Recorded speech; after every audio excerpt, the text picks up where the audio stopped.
Sabe, geralmente quando a gente pensa no surgimento de um movimento espiritual, a imagem que vem logo à mente é de uma liberdade quase que, absoluta. Com certeza.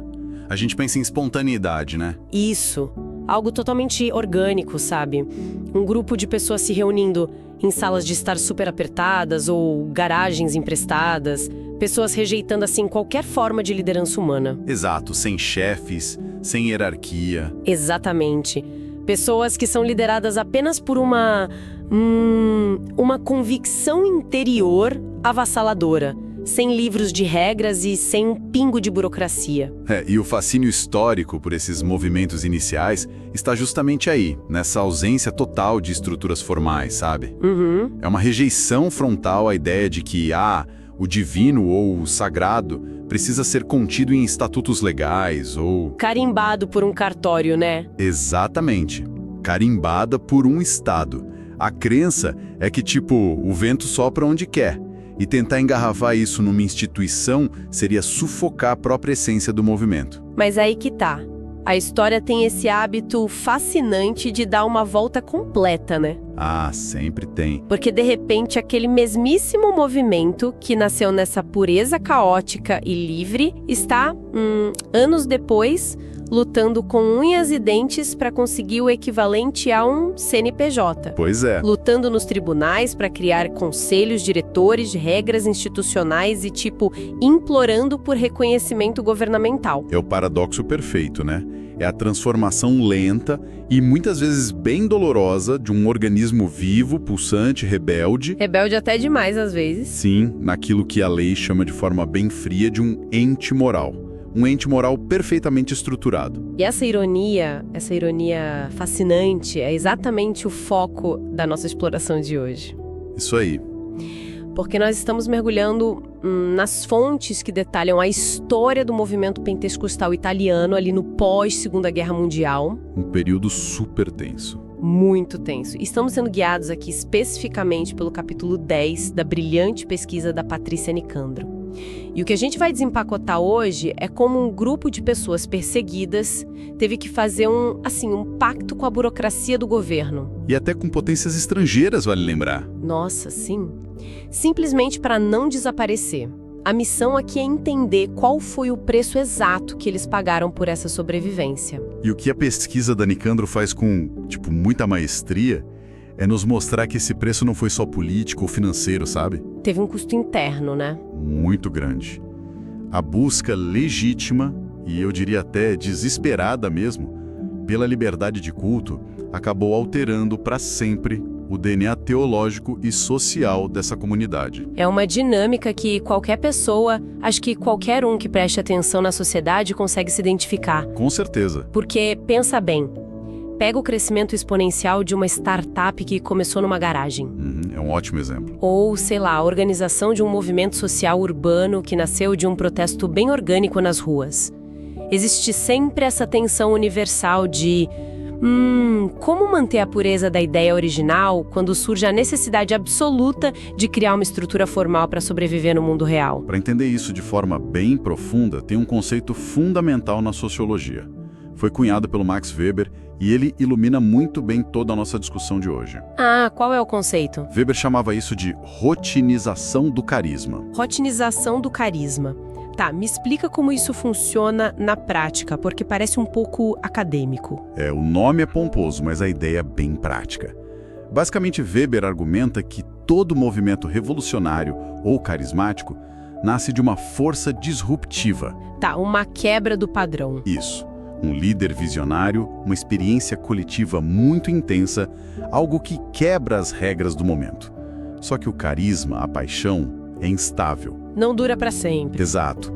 O carisma não paga as contas da igreja, não assina contratos de aluguel e não garante que a próxima geração continue o trabalho de forma organizada. Faz sentido. Então, para que o movimento não morra quando esse fervor inicial passa, ele precisa ser rotinizado, ou seja, transformado em rotinas, regras, cargos, leis, estatutos. É a burocracia chegando. A ironia é que, a rotinização salva o movimento da extinção, né? Mas muitas vezes mata aquela faísca inicial que o criou. Nossa, Isso é perfeito para entender o que aconteceu na Itália nessa época. É como aquela startup rebelde do Vale do Silício que eu falei. Exatamente. Criada por hackers que, odeiam o sistema, mas de repente eles percebem que se não contratarem lobistas, advogados tributaristas e não criarem um conselho de administração... O governo simplesmente fecha a empresa. Exato, o governo passa o trator e fecha as portas. A analogia da startup é excelente, mas assim, tem um detalhe crucial que a gente precisa pontuar aqui. Qual? No caso dos pentecostais italianos, o governo não ia apenas fechar as portas da empresa. Eles podiam prender as pessoas. O buraco era bem mais embaixo. Muito mais. Para entender de verdade essa pressão por rotinização, a gente precisa olhar o cenário da Itália do pós-guerra. Porque o fim da Segunda Guerra Mundial e a queda do fascismo não trouxeram liberdade imediata para eles. Nossa, não mesmo. Eu estava lendo as fontes e tem uma herança sombria ali ainda em vigor. A famosa circular Buffarini-Guidi. Essa circular, olha, é algo assustador de se ler na fonte original. O texto cita literalmente que as práticas do culto pentecostal eram consideradas contrárias à ordem social. E nocivas à integridade física e psíquica da raça. Isso. Integridade da raça. O que exatamente isso justificava no dia a dia dessas pessoas? Porque só muito pesado. E era. Justificava um terror constante. A linguagem dessa circular tem raízes puramente fascistas e eugenistas, né? Aquela coisa de raça pura do Mussolini. Exatamente. A ideia de integridade da raça era o pilar do regime dele. Na prática, isso dava à polícia italiana um poder absoluto. Eles podiam invadir casas de família, confiscar bíblias, prender pastores e fechar qualquer local onde houvesse, a mínima suspeita de um culto. Caramba, e isso depois da guerra? Sim, e o mais chocante e desolador para essa comunidade foi descobrir que, mesmo com a libertação da Itália pelos aliados, o fim oficial do fascismo, a circular Buffarini-Guidi de 1935, não foi revogada. Ou seja, o país era, democrático no papel, mas a perseguição persistia no nível policial e burocrático real? Perfeito. A polícia ainda batia na porta deles. Olha, eu fico imaginando o pedágio físico e psicológico disso. Foram anos vivendo com medo de que o próprio vizinho fizesse uma denúncia. Imagina a paranoia constante. Sim, e é exatamente nesse cenário de, asfixia prolongada que a narrativa da pesquisa nos apresenta a figura do Umberto Gorietti. Umberto Gorietti, o cara que muda o jogo. Exato. Nós estamos no ano de 1947, durante um congresso na cidade de Nápoles, e a fonte descreve que o Gorietti recebe ali uma chamada profética. Certo. E o curioso, para mim, é que os mandatos dessa experiência espiritual dele são incrivelmente pragmáticos, quase corporativos. É verdade, é uma virada drástica na forma de pensar do grupo. Porque os dois pontos dessa direção que o Gorietti relata para todo mundo são o seguinte. Primeiro, construir um local de culto adequado em Roma. Isso, ir para a capital, marcar território. E segundo, obter o reconhecimento legal do governo para que a igreja pudesse operar livremente. E, convenhamos, isso vai totalmente contra a raiz do movimento, certo? Porque, lendo sobre os pioneiros como o Luigi Francesco, que iniciou o trabalho ali décadas antes, os caras tinham ojeira à burocracia. Uma versão total. Para o Francesco e aquela primeira geração de convertidos, criar uma organização com, entre aspas, um CNPJ italiano era o oposto de confiar no Espírito Santo. Era quase um pecado. Literalmente. Qualquer barreira humana, qualquer estrutura administrativa era vista como uma ofensa à liderança divina.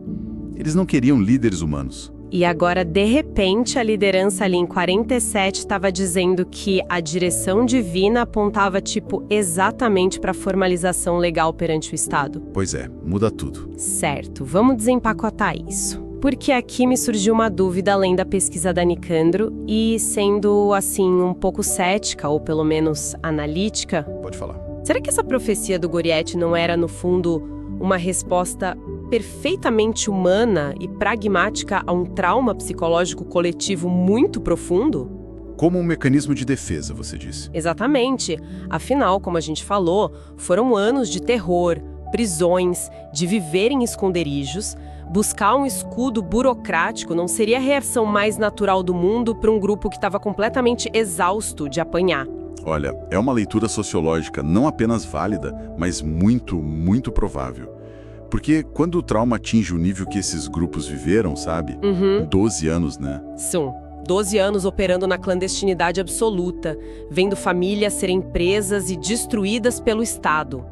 Aí, a proteção legal deixa de ser um debate teológico abstrato e se torna uma questão de sobrevivência física. De manter as pessoas vivas e fora da cadeia. Exato. Gorrietti teve a lucidez de perceber que o martírio constante não era sustentável a longo prazo. Um movimento não cresce se todo mundo está preso.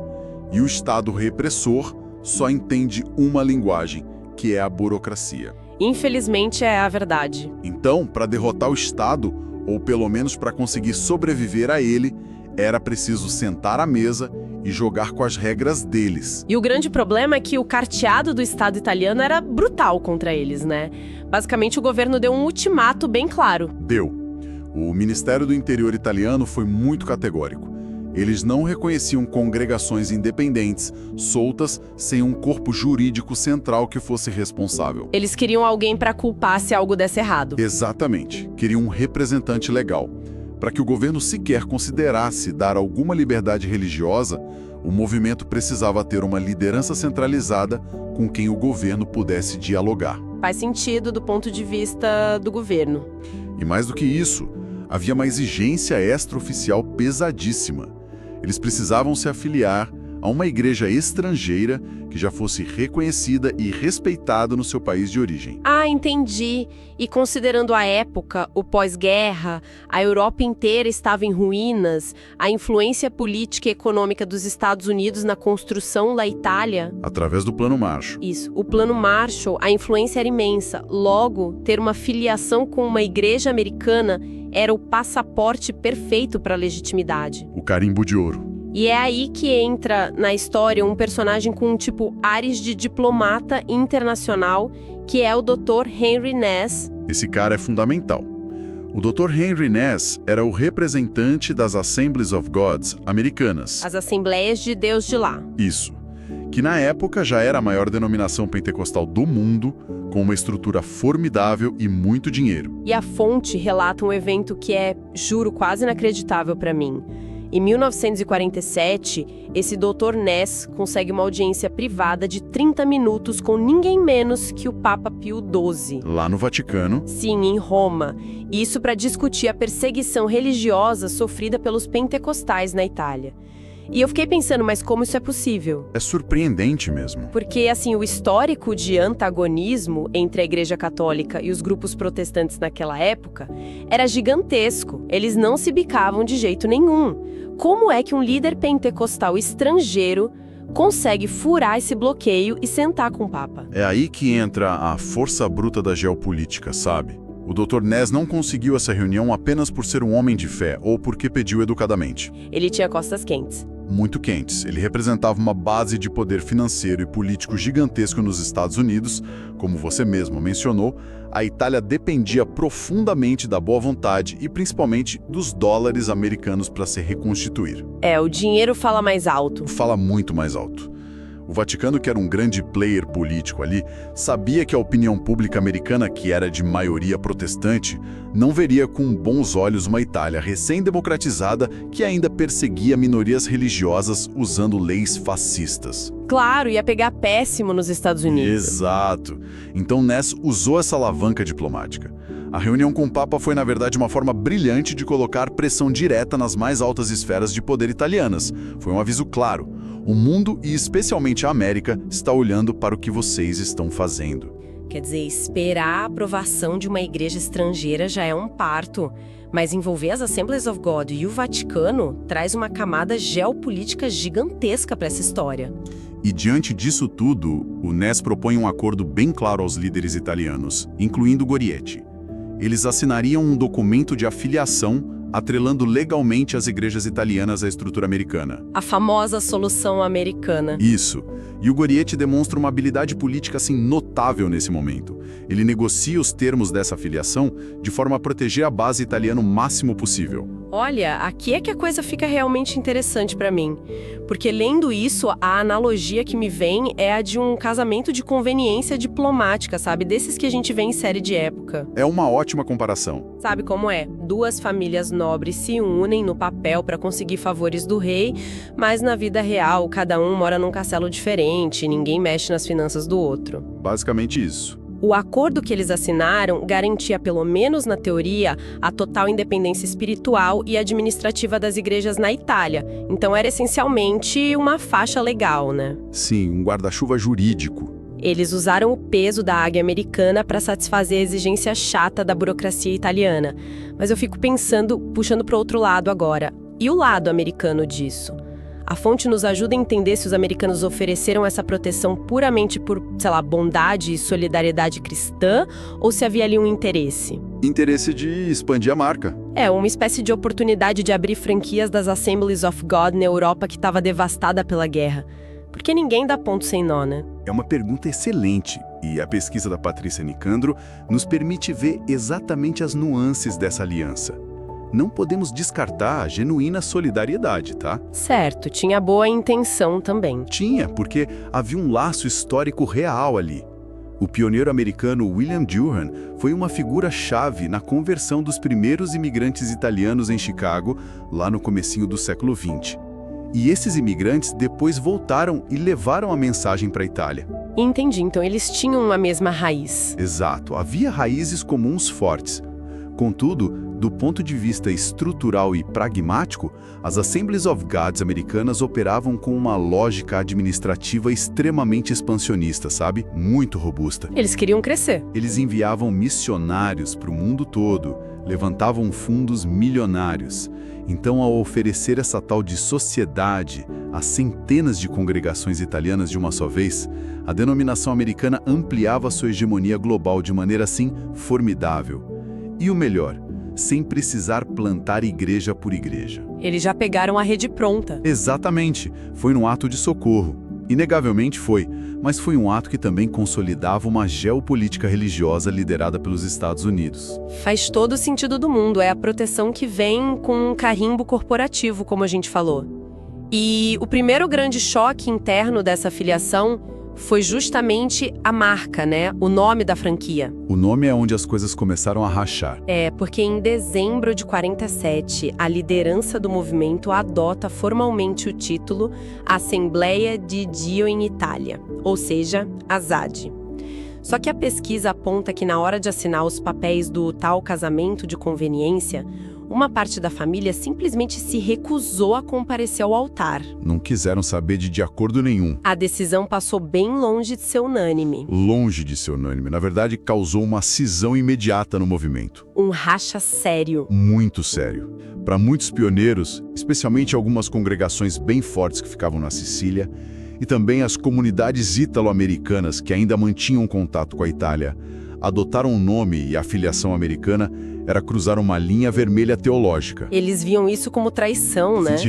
Exato, viam como uma traição pesada. Para eles, o modelo congregacionalista livre, onde cada igreja local é soberana, responde só a Deus e não tem hierarquia, estava sendo vendido barato em troca de alívio político. Eles não aceitaram se dobrar para o Estado. Não.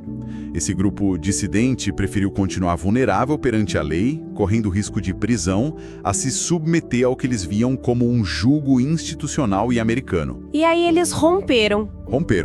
Eles se separaram das ADI e formaram as chamadas Congregazioni Cristiane Pentecostali e rejeitaram totalmente qualquer estatuto centralizador. E olha, é o preço imediato da rotinização do carisma que a gente explicou lá atrás. Perfeito, é exatamente isso na prática. Você acaba dividindo o movimento para tentar salvá-lo. E enquanto isso, a facção do Gorietti, que engoliu o remédio amargo do pragmatismo e adotou o nome ADI, embarcou numa verdadeira odisseia legal, né?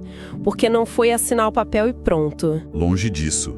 Eles tinham um nome e tinham a afiliação americana, mas o Estado italiano ainda dificultava tudo o que podia. 12 anos, né? 12 anos de luta extenuante nos tribunais. O Ministério do Interior, especialmente sob o comando do Mário Shelba... Shelba. A fonte cita ele como um cara bem complicado. Sim, ele era um político conservador, notoriamente hostil a qualquer minoria religiosa. Ele continuava encontrando brechas jurídicas para negar a liberdade a eles, mesmo com a papelada americana. A burocracia é especialista em inventar problema. E o clímax jurídico de tudo isso ocorre em 1952. O Gorietti e a equipe legal das ADI decidem ir assim, pro tudo ou nada. Eles apresentam recurso formal e direto ao Conselho de Estado. Que é a mais alta corte administrativa de lá. Isso. Um recurso direto contra o ministro do Interior, o Selba. Olha, eu li essa parte e, sério, parecia um daqueles grandes filmes de tribunal de Hollywood. E é aqui que a história dá uma guinada incrível, que eu não estava esperando. Ninguém esperava. Porque esses cristãos pentecostais, um grupo marginalizado, de camponeses, de repente eles começam a receber o apoio de intelectuais seculares. Eu vi nomes gigantescos do pensamento italiano mencionados na pesquisa. Mas, como foi que esses universos tão diferentes colidiram? Essa é, sem dúvida, uma das passagens mais bonitas e surpreendentes da história constitucional italiana. As ADI, de repente, ganharam o apoio de juristas, historiadores e professores universitários de esquerda, liberais, laicos. Pessoal que não tinha nada a ver com a igreja. Nada a ver. Homens brilhantes como o historiador Giorgio Spini, o renomado jurista Piero Calamandrei, nomes fortíssimos, o Gaetano Salvemini e o Arturo Carlo Gêmolo. Esses caras assumiram a defesa pública e jurídica da causa pentecostal. E o mais interessante é entender o porquê deles fazerem isso. Pois é, porque eles se importariam com um grupo que eles nem conheciam direito. Eles não se importavam nem um pouco com a teologia pentecostal. Imagino que não. Muitos deles sequer compreendiam ou respeitavam os fenômenos espirituais do grupo. Mas o que estava em jogo, especialmente para o Calamandrei e para o Gêmolo, era algo muito, muito maior. O teste de fogo da recém-nascida Constituição Democrática da Itália. Ah, entendi. A Constituição Italiana de 1948 tentava enterrar os fantasmas do passado fascista. Precisamente. O artigo 8 da nova Constituição garantia que todas as confissões religiosas deveriam ser igualmente livres perante a lei. E para esses intelectuais antifascistas, o caso das ADI era o termômetro perfeito da democracia. Se o governo não respeita eles, não vai respeitar ninguém. Exato. Eles argumentaram incansavelmente que, se o Estado italiano pudesse ignorar a própria Constituição para oprimir um grupo pequeno, pobre e sem nenhum prestígio social, como os pentecostais, e pior, usando leis criadas pelo Mussolini, aí a democracia italiana era uma farsa completa. Teria só um pedaço de papel sem valor. Portanto, defender a liberdade de culto daquele pequeno grupo marginalizado era, na verdade, defender a integridade de todos os cidadãos contra a tirania. Nossa, é impressionante. É como um crossover totalmente improvável, uma aliança forjada puramente na trincheira dos direitos civis básicos. Uma aliança brilhante, e essa união de fervor espiritual da base com o brilhantismo jurídico secular da academia finalmente quebra a muralha burocrática. E finalmente eles ganham a batalha. Sim, em 1954, o Conselho de Estado profere uma decisão histórica a favor das ADI. E a circular do Mussolini cai. Sim, no ano seguinte, em 55, a famigerada circular Buffarini-Guidi é, após 20 anos de muito sofrimento e prisões, oficialmente revogada pelo governo. Acaba o pesadelo. Mas o momento definitivo, aquele que é o troféu final dessa guerra de desgaste legal, ele só chega em 5 de dezembro de 1959. O decreto presidencial. Isso. O decreto presidencial número 1349 reconhece formalmente as Assembleias de Deus em Itália como um ente moral. E aqui acho que vale a gente detalhar o que isso muda na vida real, o que ser um ente moral significava na prática para eles. Mudava tudo. No direito italiano, se você não tem esse status, seu grupo é basicamente invisível para o Estado ou, no máximo, visto como uma associação privada qualquer, sem proteções específicas. Fica vulnerável. Ao se tornarem um ente moral, as ADI ganharam personalidade jurídica completa. Elas agora podiam comprar propriedades e imóveis no nome da igreja legalmente, podiam receber isenções fiscais, abrir contas bancárias institucionais e, olha, o mais importante de tudo. Qual? Elas podiam abrir as portas de seus templos para o público sob a proteção direta da lei, com o direito, inclusive, de acionar a polícia caso fossem hostilizados pela vizinhança. Nossa, antes eles fugiam da polícia, agora eles podiam chamar a polícia para protegê-los. Exatamente isso.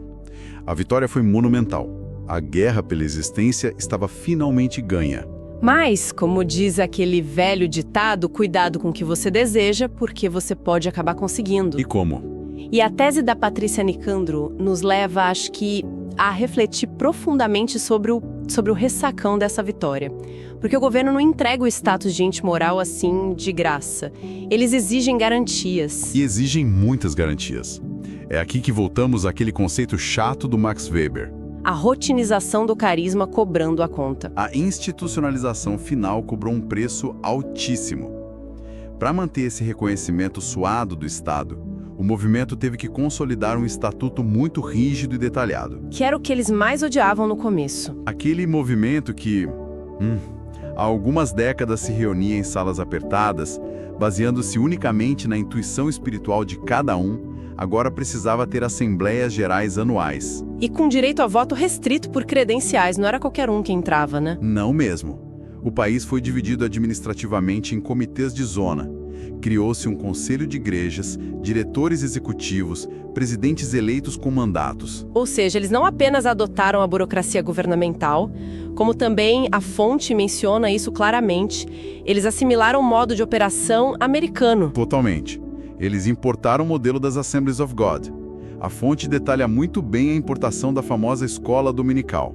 O ensino da fé, que antes devia ser algo espontâneo, inspirado na hora ali no culto, passou a ser estruturado por cartilhas, manuais traduzidos do inglês, professores treinados formalmente. O organismo vivo precisou vestir um exoesqueleto corporativo para sobreviver no mundo moderno. E não existe para mim, lendo essa história, não existe figura na pesquisa que encarne melhor a ironia trágica de toda essa transição do que o Roberto Braco. O Roberto Braco. Ele é o fio condutor dramático de toda essa conclusão. O nome dele aparece o tempo todo nos momentos mais difíceis, nos tribunais, nos documentos, não é? Sim, ele era um dos cabeças. E o mais importante é que ele não era tipo um crítico que chegou de fora depois que o trabalho pesado acabou, só para reclamar. Pelo contrário. Ele era da base. Ele foi um dos pilares de toda a resistência. O Braco lutou ombro a ombro com o Goretti durante as piores fases da perseguição fascista.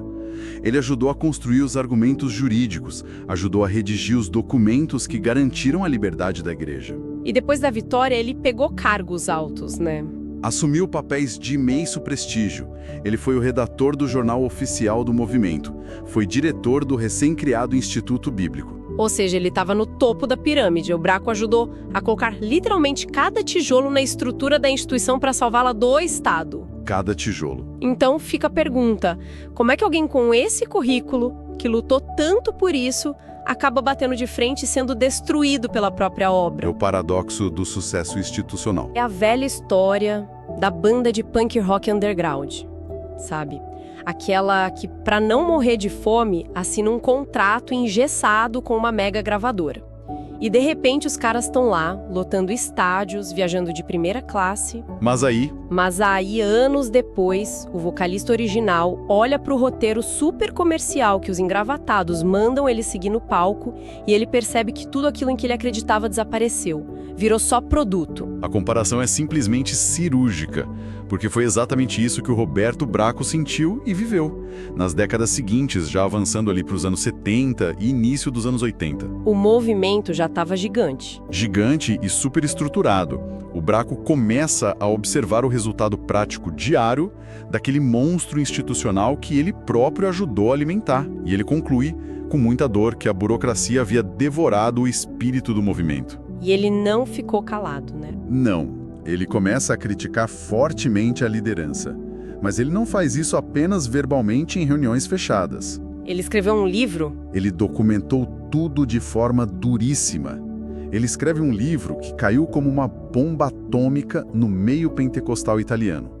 O título era La verità vi farà liberi. A verdade vos libertará. E o que ele falava de tão grave nesse livro para assustar tanto a liderança? Os argumentos dele eram muito profundos do ponto de vista teológico e organizacional. O Braco denunciou abertamente que o estatuto institucional da AD, aquele que ele ajudou a conquistar, havia na prática substituído a autoridade central da palavra de Deus e da consciência individual. Tipo, o estatuto virou a nova Bíblia deles. Basicamente. Ele argumentou que a liderança carismática original operava de forma horizontal, mais igualitária, mas que aquela nova estrutura burocrática tinha imposto um sistema vertical e frio de comando e controle. Criando quase que uma classe de executivos religiosos no topo e deixando uma massa de fiéis apenas obedientes ali na base. Exatamente isso. E, bom, qual foi a reação do sistema a essa crítica vinda do seu próprio arquiteto? Porque o desfecho dessa história, sinceramente, é de quebrar o coração. É muito triste. E muito previsível também, para quem estuda instituições. O homem que foi essencial, que suou sangue para que o movimento tivesse o status legal para existir, acaba sendo sumariamente expulso pela liderança das Adice na década de 80. Excomungado da própria casa que ajudou a erguer. A instituição removeu um de seus maiores heróis, sob a justificativa seca de insubordinação às regras. E, ler sobre esse destino do Braco levanta uma questão central para mim. Talvez a reflexão mais difícil de toda essa nossa exploração de hoje. Qual? Diante de um Estado tão repressor, tão inflexível quanto a Itália era, havia realmente alguma outra saída para eles? Era possível na vida real obter o reconhecimento legal, evitar que as famílias fossem presas, evitar que os templos fossem fechados, sem se transformar nessa máquina corporativa, que era o que eles mais temiam? É a pergunta de $1 milhão. Mas a análise sociológica de quase todos os movimentos da história humana sugere que a resposta é, infelizmente, não. Não tinha outro jeito? Não tinha. É o dilema cruel e inevitável da escala e do reconhecimento público. Quando um grupo cresce de algumas dezenas de membros numa sala para milhares de fiéis espalhados por todo um país, a comunicação puramente informal colapsa, não se sustenta. Tem que ter regra. E mais, quando esse grupo precisa dialogar com o Estado moderno, seja para não pagar imposto ou seja para não ir para a cadeia, as regras do jogo mudam. Como a gente já disse, o Estado não dialoga com fervor espiritual, não entende de intuição. O Estado quer papel assinado. O Estado só consegue enxergar e só consegue proteger representantes legais, atas de reuniões carimbadas e estatutos registrados em cartório. O custo inevitável e amargo da proteção legal em praticamente qualquer atividade humana é a institucionalização. Então, o que isso tudo significa para nós? Olha, é uma jornada épica, sem dúvida. Uma jornada com todos os elementos de um grande drama de cinema. E com um sabor inegavelmente agridoce ali no final. Muito agridoce. A gente acompanhou aqui pioneiros de uma fé vibrante, lutando contra o peso esmagador de leis fascistas, operando nas sombras por décadas, sofrendo o indizível pela própria fé. E eles venceram. Eles garantiram o direito mais fundamental que existe. A liberdade de crença. A liberdade de crença, o direito de existir de portas abertas sobre o sol, sem medo de que a polícia arrombasse a porta no meio de uma música. Uma vitória gigantesca. Mas, nesse longo processo, o organismo vivo e livre, que no início acreditava não precisar de nada além do que é invisível, teve que forjar e teve que vestir a pesada armadura da organização legal. Da burocracia. E como costuma acontecer com armaduras muito espessas, é verdade que elas protegem dos golpes mortais vindos de fora, mas elas também restringem irremediavelmente a flexibilidade e a leveza de quem está lá dentro. E a pesquisa da Patrícia Nicandro nos deixa essa documentação riquíssima para pensar. Ela demonstra muito bem como o pentecostalismo italiano não ocorreu num vácuo histórico. Ele foi moldado, empurrado e esmagado por forças gigantescas do século XX. A Guerra Fria, o pós-guerra... A influência geopolítica do dinheiro americano, o debate constitucional para salvar a democracia na Itália e, claro, a força incontornável e fria da burocracia moderna. O que nos empurra diretamente para um pensamento final, sabe? Muito provocativo. É uma imagem vívida que surge inevitavelmente depois de confrontar todos esses fatos e nuances da história. Qual imagem você vê? Se a gente pudesse fazer um experimento de imaginação agora, tipo uma viagem no tempo. Tá, vamos lá. Imaginamos aqueles humildes imigrantes italianos de 1907, aqueles primeiros que começaram tudo isso, que oravam prostrados no chão frio de pequenas salas emprestadas lá em Chicago ou naqueles casebres pobres no sul da Itália. A geração do Francescon. Isso. Pessoas que rejeitavam veementemente qualquer título de liderança humana, que eram guiados apenas e tão somente pela emoção espontânea do momento.